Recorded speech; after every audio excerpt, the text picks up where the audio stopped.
ভৱিষ্যতৰ দিনত যি চিন্তাৰে তেওঁলোকে এই ৰাইজৰ মাজলৈ আহিছে সেই চিন্তা বাস্তৱায়িত হওক আৰু সত্যনিষ্ঠ বাতৰি প্ৰকাশ কৰি গাঁৱে ভূঞে চহৰে নগৰে চুকে কোণে থকা বিভিন্ন সমস্যাৱলী যাতে বিভাগীয় কৰ্তৃপক্ষৰ ওপৰত উদঙাই দি ৰাইজৰ পক্ষত থাকি সদায় কাম কৰিব পাৰে তাৰে কামনা কৰিছোঁ। মই এই বহাগৰ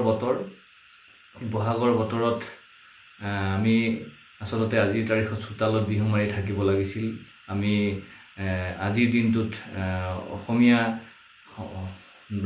অসমৰ ৰাইজে আচলতে ঘৰে ঘৰে চোতালে গৈ গৃহস্থক আশীৰ্বাদ দিব লাগিছিল, কিন্তু কৰোনাই আমাক আচলতে সেইটো হ'বলৈ নিদিলে। সেইকাৰণে এই ৱেব পৰ্টেলটোত এটি বিহু গীতেৰেই আচলতে আৰম্ভণি আমাৰ পদেৰেই মই আচলতে অসমৰ ৰাইজক শুভেচ্ছা জ্ঞাপন কৰিব বিচাৰিছোঁ। ও দেউতাৰ পদূলিত গোন্ধাইছে মাধুৰী, কেতে কি মলে মলাই ঐ গোবিন্দাই ৰাম। কি চৰাই মাতিলে, কি চৰাই বিনালে, কি চৰাই কান্দিলে ডালত। সুৱাধাৰি পাতি এৰি থৈ আহিলো, বিহুলৈ পৰিলে মনত।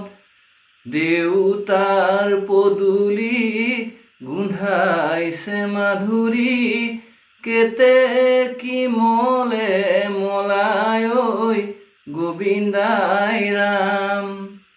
ও স্বৰ্গ দেউলালে বাটচৰাৰ মুখলৈ, ঐ দুলিয়াই পাতিলে দোলা। কান্ধত জিলিকিলে নৰাৰ জাং এফাই ঐ গাতে গুমে চেঙৰ চোলা। ঐ আহাই দেউ আই দেউ আহা নাচি নাচি, ঐ নাচাই দেউ আই দেউ নাচা ঘূৰি ঘূৰি।